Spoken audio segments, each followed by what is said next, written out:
Welcome to Loud and Clear, a podcast dedicated to amplifying the voices of women in music. I'm your host, Olivia Adams, and today I have the pleasure of speaking with Carolyn Doi, a university music librarian and researcher. Carolyn Doi is currently an associate librarian at the University of Saskatchewan Library, where she is a subject liaison for music, music education, and sociology. Her research is focused on music collections, inclusive collecting practices, music and plays, and local music collecting. Carolyn is the primary investigator on the SSHRC-supported project Sounds of Home, exploring local music collections and collecting practices in Canada. Welcome. I'm so excited to chat with you today. How are you doing? Good. Yeah, I'm doing great. Thanks for having me. My pleasure. So before we get into chatting about music and your research and publications, I was wondering if you could tell our audience a bit more about you and what led you down the path of becoming a musician. And then from there, how did you discover you wanted to be a music librarian? I come from a musical family. My mom was a music teacher, a piano teacher.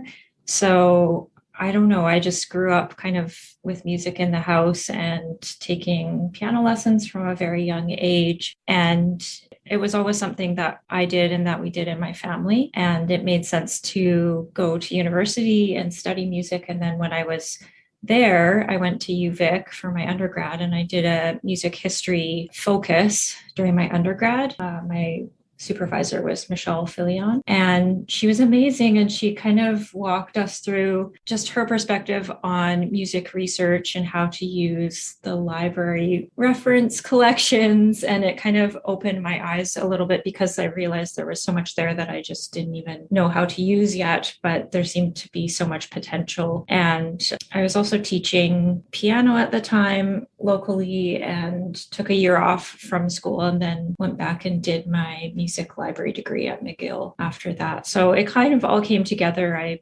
realized I was really interested in the music research side just as much as the music itself. And I think that's a time for a lot of people when you make some tough decisions, maybe about what direction you want to go in, whether it's more of a performance or a teaching focus or more of a research focus. So yeah, that's what I ended up doing. That's great. And you touched on it, perfectly led into my next question, which is, as a librarian, you are very influential in helping advance research, and you are involved in research because you are influential in helping students discover new research, carry out their own research. And part of what you do so well, and why I wanted to talk with you today, is you create these amazing library guides, which I have not been at the U of S for 7 years, like a while. It's been a while since I've been there, and I still use the library guides that you put out because they're just incredible resources. Can you tell us more about some of the research guides that you put out, like on music and wellness, and you put out a really great one on BIPOC Canadian musicians? Could you tell us more about those? Yeah, for sure. I think, gone are the days where every library user is coming into the library and seeking help from someone at a reference desk. Like that's kind of a way that we, a more old-fashioned way, I guess, of thinking about how people use the library. And really now, it goes without saying that a lot of people are starting any kind of research process or learning about the library online. And so, it makes so much sense to create help resources or library assistance resources, I guess, that are online. And I think there's an element of accessibility there too, because really anyone can access them, even people who are not at the university. And I think that's wonderful. And it allows me to kind of add some context to the collections that we have here. And give students or researchers a pathway through the library collections and the music literature. Yeah, so I have created some kind of subject-specific guides, and there's a few different reasons why that happens. Sometimes it's, there's a course going on in the department, and I want to kind of supplement that coursework with a research guide. So that's where the music and well-being research guide kind of came from, because Jennifer Lang, who is a faculty member in the music department, is doing research in that area. And so that is a really interesting research area because it's so interdisciplinary.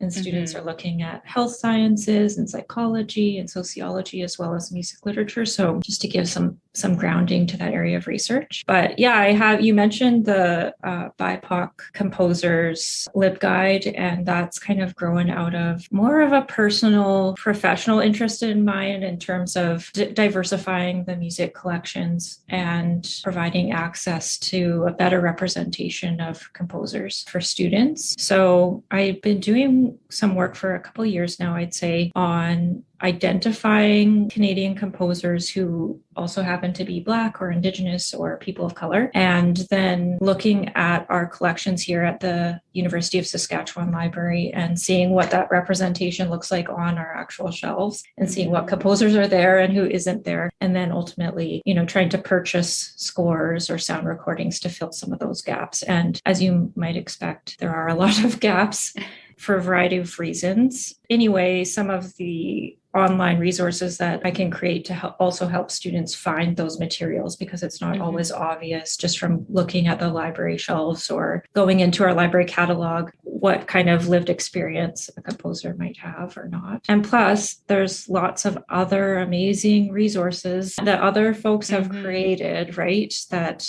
give biographies and highlight new music and all sorts of things coming out of historically marginalized communities in this country. Yeah, so it's just really to pull all of that information together and give students a starting place to learn more. Obviously, I can't tell them everything that they need to know. It's still, it's like just a jumping off place. But I think what I've noticed is that students really are asking for more information around these topics and to supplement their performance repertoire with more diverse voices and local voices too. And this is one way that we can try and answer some of those questions for them or help them get started with their work in that area. The library guides, I know the one at the U of S, and there's also several other library guides that I've used in my own research. It just provides this sort of structure in which we can go from. Like you said, it gives a jumping off point, because sometimes you're like, I have this question that I want answered. I want to look into something and I don't know where to start. And sometimes Googling it, you're like, this is not helpful. I have too many responses, or it's not tailored enough. So checking out library guides and checking in with your local librarian is always a good place to start. You mentioned local voices, and I wondered if you could speak more to the Sask music collection that's taking place at the University of Saskatchewan. Yeah, for sure. This is actually a collection that I inherited when I started working here about 10 years ago. And actually, Neil Richards, who used to work in the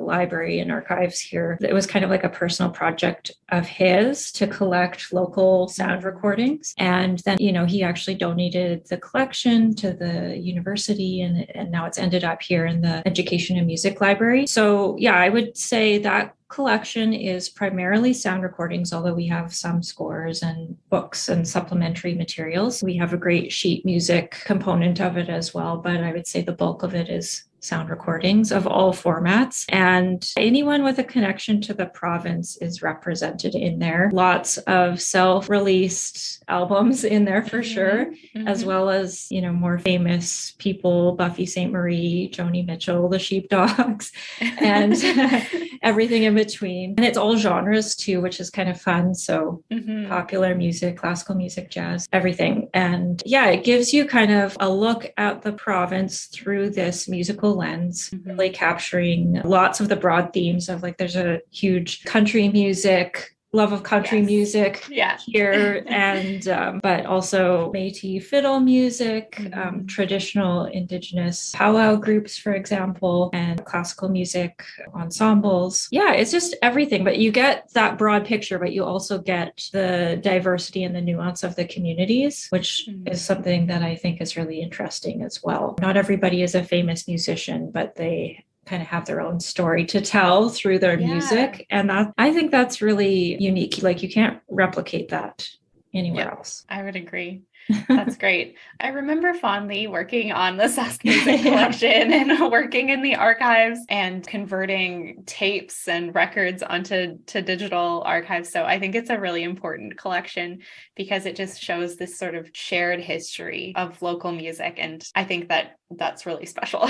No, I was going to say, like, I forgot to mention, yeah, we have been doing this digitization project where people can listen to excerpts from some of the albums online. So that, again, is kind of broadening up the listening experience to people outside the university, which I think is super important. Yeah, that shared history of music is really fascinating. Like, people will find albums in there and they'll be like, oh, my music teacher, is performing here, or I didn't realize these two musicians played together. So yeah, it paints an interesting picture of our shared heritage. Mm-hmm.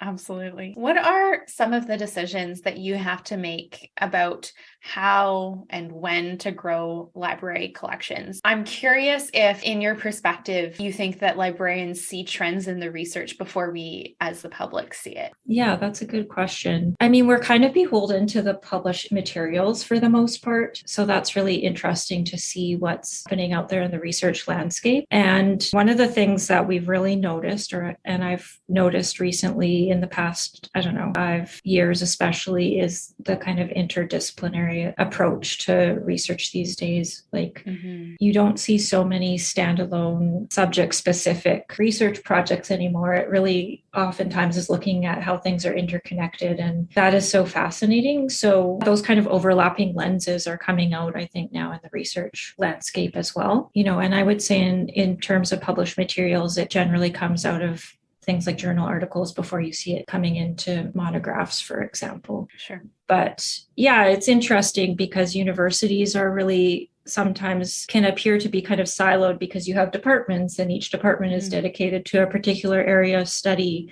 But if you take a step back and look at the research activities, actually people are collaborating across the university. And that is one of the things that I just find so fascinating, is the way that people connect on topics that seem to not be related. And actually, there's a lot there to explore. Certainly. And I think that also speaks to a rise in interdisciplinary research that's happening in universities across Canada. The doctorate programs, even the one that I'm in, is only 3 years old as an interdisciplinary research in music program, but there are more of them popping up across Canada because that cross-departmental, cross-area research is really important right now. For sure. The other thing that I've been focusing on a fair bit recently is trying to look at library collections through a more inclusive lens. Sometimes it can seem at the beginning like, oh, how would you do that for music materials? Or how would you do that for, collections in the sciences or health sciences? But, the reality is, we can look at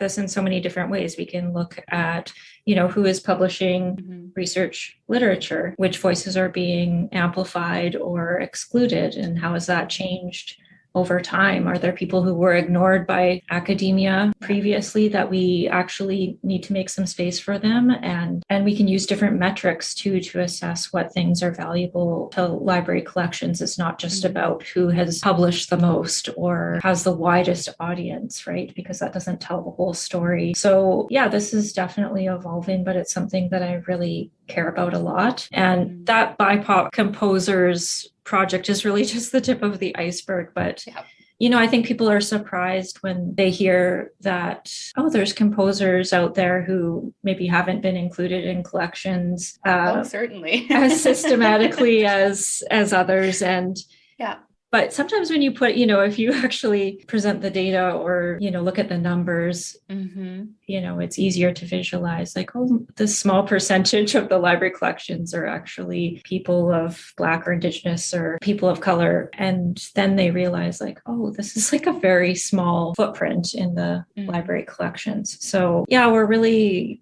looking at this from all angles now and trying to find various ways to make our collections more accessible, more representative of the wider community, and to go back and look at materials with a critical lens as well and question, what things did we take for granted in the past that maybe we need to unpack a bit more today.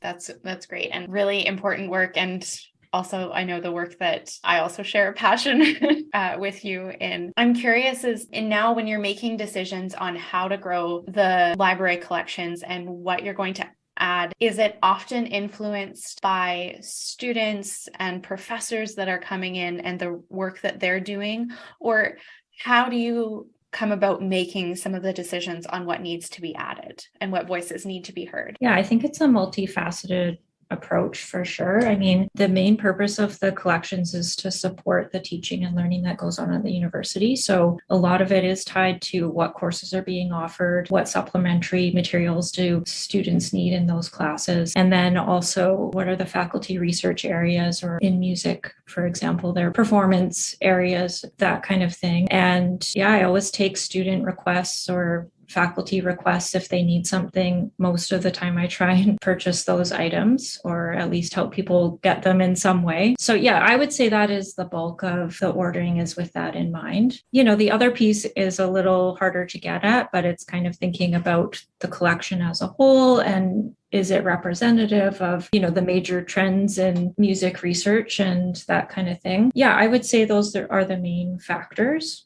Mm-hmm. Some of the work we're doing now more broadly in the library is how to get at those interdisciplinary areas, and who's responsible for collecting them, and what, and how do we address that? The other thing that's really come up a lot lately is formats, right? Because now everything is in digital formats and sometimes print formats. And so it's also about trying to understand which formats are going to make the most sense for our users, right? Because we have online music classes, and there's people from all over the world taking those ones. And then we have in-person classes. And obviously you can't expect someone from another country to come to the physical library, get something off the shelf. So yeah, it's about balancing that access piece as well. And but it really is community driven and user driven for sure. Yeah.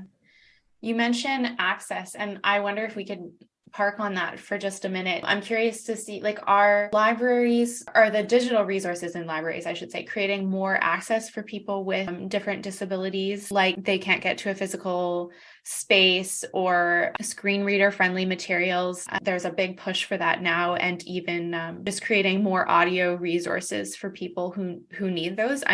Are you seeing a lot of that shift? Yeah, it's interesting. We're really, dependent on the library vendors to create these platforms in an inclusive way. So, when I have an ebook that I could potentially order, I can only pick from a handful of vendors usually. Right. And they each have their strengths and weaknesses. And some of them might have like a screen reader option, or some of them might have an option to change the contrast of the yes, screen, or the font size. Yeah, but not all of them necessarily do. So it's kind of a mixed bag. And I think that's where libraries have a more of an advocacy role to pass on information about what our users truly need to those vendors. But we're talking about really big companies here. So yes. I think it can sometimes be tricky to be heard by those vendors and understand the significance of those platform changes, usability changes, I guess. There's so many variations to users' abilities and what they need from our collections that I would say some people really prefer a print option and some prefer online. And it's hard.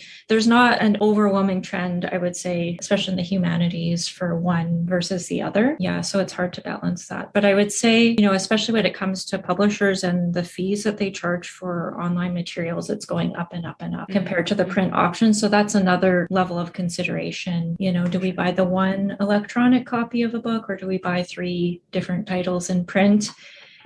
Yeah, it's always, at the end of the day, our ability to purchase is based on those budgets and financial constraints. Yeah, absolutely. Yeah, it's a tricky balance to maintain, I imagine. Yeah, it's obviously we run into frustrations every year especially with textbooks. And I know students can relate to that too, but the prices just go up and up, and there's new editions every year, and they're probably very similar to previous editions. And, in some cases, publishers won't actually sell their textbooks to libraries anymore because they don't want us lending their materials when they could sell them to a whole class of students. So, that's another area of advocacy. I think that we need to send a message around that in an ideal world, I think, libraries would be able to provide access to 1 or 2 copies for whatever reason. Yeah, there's so much potential with digital access, and obviously you can reach a wider audience too for those types of materials. So I don't know, it's kind of everything's evolving and changing. We haven't really seen seen that complete shift to electronic books or online recordings or scores in the way that people thought that we would be throwing out all our print books. I mean, things have definitely changed, especially during COVID, right? Because the library was closed for quite a while, and then it made it really hard for people to get their hands on physical materials. Yeah. Can we talk about that a little bit? I know so many librarians were forced to work from home. I know my university library closed. I'm curious, how did you see the pandemic change library spaces and the jobs of librarians? For quite a while, a lot of the libraries were closed. And I mean, for a short while, our collections weren't really accessible. Like our print collections weren't really accessible. So we were just mostly relying on the online materials. And then eventually we got to a system where people could request print materials and pick them up from one location type of situation. It was an opportunity in some ways to think about expanding some of our services for distributed learners. So we've always had a system where we would mail out materials to people who like to distance students. And we actually expanded that during COVID. So anyone could have things mailed to their house. And that, I think, it was an easy thing to do, I guess. Like we already had a system in place and then we kind of expanded it. So yeah, that was one thing that we did. And something that I tried to focus on a bit more was creating online learning content. So YouTube videos to help people with their research and questions and that kind of thing, and how to use the library, because we weren't really teaching in person, or we didn't really have the ability to have in-person consults and that kind of thing. I would say for even when we reopened our doors, it was pretty quiet in here. This last year has been kind of back to normal again. But there were about 2 years of students who had not been in the physical library, and they missed that orientation opportunity to come in and see it for the first time. So they're already in their third year of studies and they think of the library as just being online. So we've introduced the library to some third and fourth year students for the first time, like the physical library. And it's been really interesting to see them realize like, oh, there's this whole space here that's open for me to use. Absolutely. I mean, the pandemic it shifted how we did research. When the pandemic hit, I was just about to start my archive research, and I relied on the kindness of librarians and music directors all over the country that scan things for me or mail, giant boxes of books to me to be able to carry out that research. And I realized, I had always known that the library was so important to what I do as a researcher, but I realized how much I rely on libraries and librarians and all that you do in helping us carry out research. Yeah, it definitely changed the way that research happened for sure.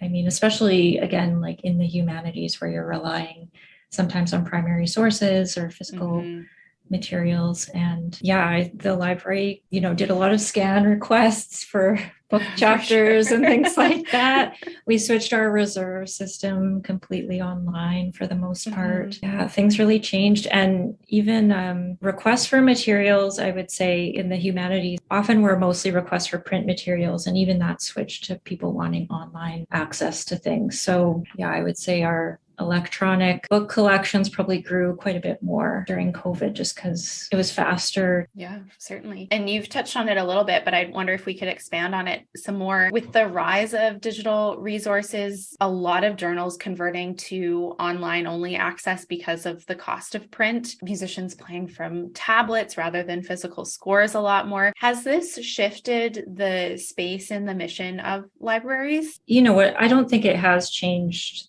that mission of the library because we're really not thinking of ourselves as format specific or platform specific. It's just about kind of getting information resources into the hands of users, and that's it. And whatever those information resources look like, we're going to shift and adjust. So that piece really hasn't changed. I would say for music libraries, the shift from physical scores to digital scores has been a challenge, and it's something that we're still working through, especially when composers increasingly are selling PDF copies of their compositions, but don't necessarily have a license in place for library lending. And a PDF doesn't come with the infrastructure that, for users to see that through a password protected site or something like that. Exactly. Yeah.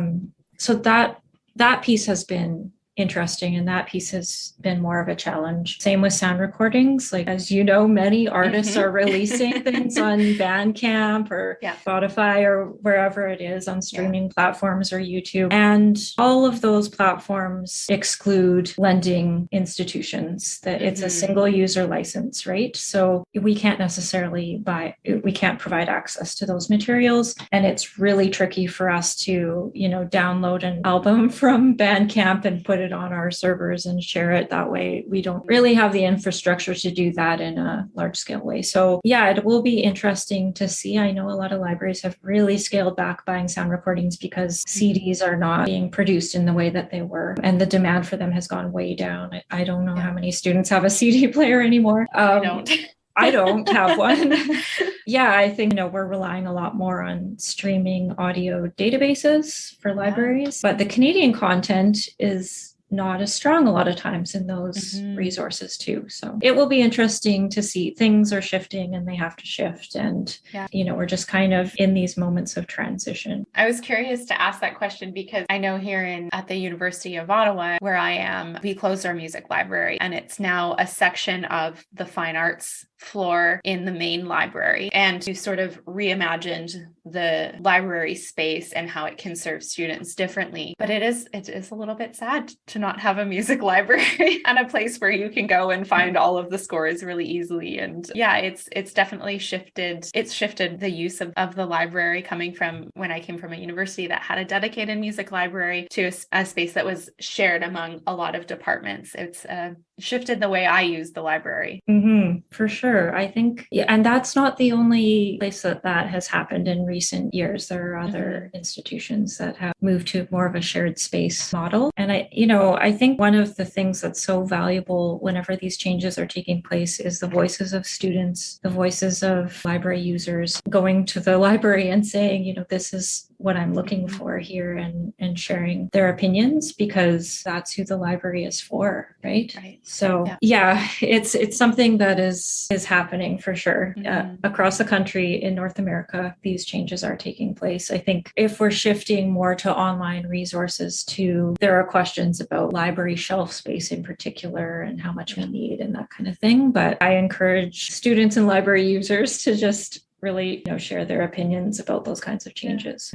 Certainly. You're currently working on a project called Sounds of Home, and part of this is helping to preserve public memory and what home sounds like, the creation of the Canadian identity, all of these factors. Can you tell us more about what got you interested in carrying out the research and a bit more about what it entails? Sure. We talked a little bit about that Saskatchewan music collection earlier, and that really was kind of an entry point for me into this idea of local music collections. When I would go to music library conferences, there are other music libraries that have similar collections, or they're collecting local materials of different kinds, and kind of encountering the same struggles with, where do we house these materials? How do you decide what is local or what is not local? All sorts of things where people were asking these same questions. And I ended up kind of doing a survey of music librarians to find out what challenges they're facing and how they're approaching that work. It hasn't really been documented that closely before. I had the opportunity during my sabbatical year to kind of expand the project a little bit and really focus in on the Canadian context and expand the types of collections too. So I ended up doing interviews with folks who are collecting local music in cultural heritage organizations, not just libraries, but museums and archives and community organizations, and to just ask them, what their thoughts are about the value of these types of music and how they work in community, what supports they're looking for, and what that music means to them. And so, you mentioned kind of like a collective understanding of, I can't remember your exact word. Public memory.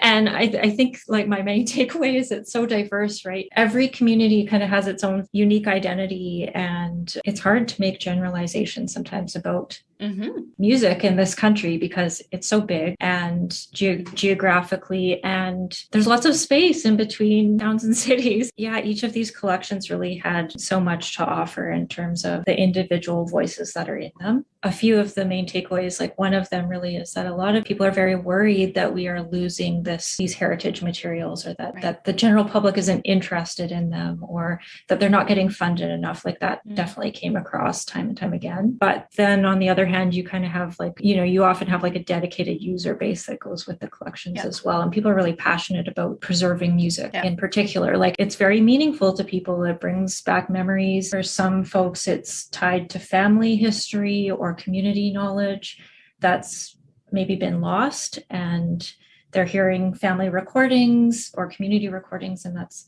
bringing knowledge back to their lives that they thought was lost. So there's just a lot there. And I think the more people dig into these collections, the more they realize how unique they are and how much is there that is on the verge of being lost. I know that sounds dramatic, but a lot of these collections don't have necessarily published materials. They're archival materials. And so there's a precarity, I guess, around. And I would imagine that a lot of them are also related to family and inheritance and stuff like that. I know that I've talked with several musicians since moving to Ottawa, and, oh, have you heard of my father? He was a musician. And, the family just brings in tons of music that belonged to their father or their uncle who was a composer. And it's not always necessarily published. And it's just bequeathed to the family, and they want some way of preserving it.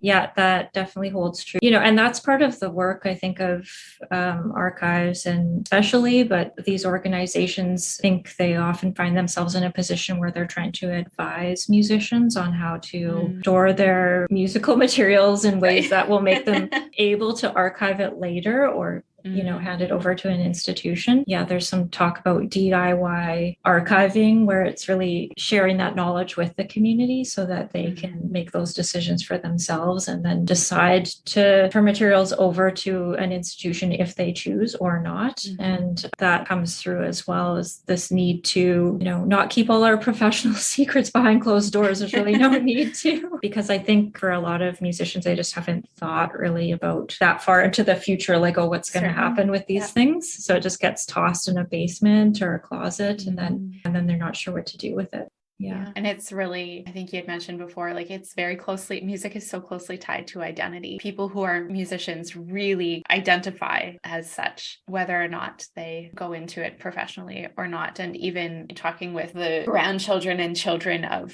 composers and amateur musicians, they're, oh, my father was a musician, whether or not that was what he did for a living. For sure. And it's like part of a person's voice, right? Yes. And there's something really powerful about, finding a score that hasn't been played in many, many years. And that's a kind of voice that can come to life again through a newer generation. Same with some of these sound recordings. I don't know, I'm thinking about Jeremy Dutcher and some of the sound recordings he found in the archives, I think in Ottawa, from his community. And people now have heard that probably all across the country, some of those snippets of those sound recordings. But for him as a musician to be able to, there's so much meaning there that I think was purposely kind of tried, as a society, we tried to get rid of those or something. And so there's something about music and the deeper kind of culture that goes along with it, whether it's like a family culture or someone's personal identity or their broader community, that is unique and worth preserving. And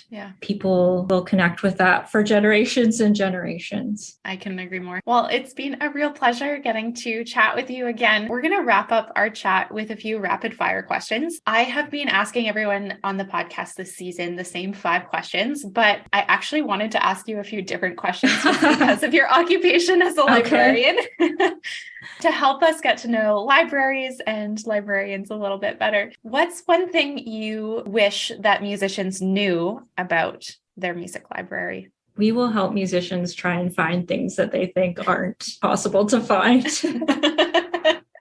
And you're very good at that. We will do the dirty work of trying to find those hard to reach materials. Why, in your opinion, and this is a big question, so I answer however you feel, but why do public libraries matter? Oh my gosh, they're free public spaces that anyone can use. They kind of are that third space, you can go there and you don't even have to have a reason to go there. And that can be so important for so many people, whether it's a place to warm up or to take your kids because you don't have any other plans for the afternoon, or, you just want a quiet space to use the computer. So I think it is that idea of a third space that's really important to preserve. I love it. What is a common misconception you think students have about their academic library? That you have to be quiet in them. I don't know. I guess I should ask some students, but I think they probably assume that you have to be really quiet and you're not allowed to bring your coffee in or something like that. When I was finishing up my undergrad at Western, we had a noisy section of the library and a quiet zone. Yeah. And you could just pick and choose where you wanted to be.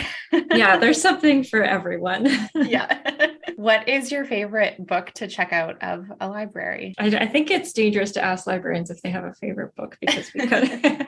One book I've really been enjoying is it's actually a children's book by a local author. His name's Cody Dill. He wrote a children's book called Welcome to the Cypher. And it's he's a hip hop artist as well as an educator, but it's all about like the power of hip hop to kind of amplify children's voices and their unique experiences. And it's really beautiful. Yeah. That's great. I have behind me, this is full of picture books for my students. Yeah. So all about music picture books. So I am going to look that one up and probably add that to my collection. Thank you for that recommendation.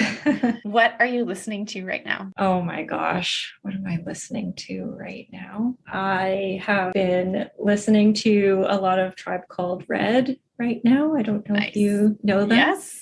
Just, sometimes if I need some extra energy in the morning, that's kind of a go-to. Also, Lizzo has been Lizzo keeps coming back as a favorite. Love it. Well, thank you so much for coming on Loud and Clear. Do you mind letting our audience know where they can find you as a librarian? And I'll have links to all of the things that we talked about in the show notes. For sure. Yeah, you can find me through the library website if you just search my name, library.usask.ca, and no one else has my name here, so you'll find me right away. Wonderful. Well, thank you again for coming on and talking all about libraries with me. I really enjoyed it. Thanks so much. And that is a wrap on our episode for this week. Thank you so much to Carolyn Doi for coming on and talking all about music libraries. I really enjoyed having that conversation with her and getting to nerd out a little bit about research practices and library spaces. Be sure to give us a 5-star rating and written review on whatever platform you listen to. I'm so grateful for your support. As always, thank you so much to the Saskatoon Symphony Orchestra and their team for supporting this podcast. Be sure to head over to saskatoonsymphony.org for more information about upcoming concerts. All right, that's it for this week. Thanks so much for listening. I'll see you next week.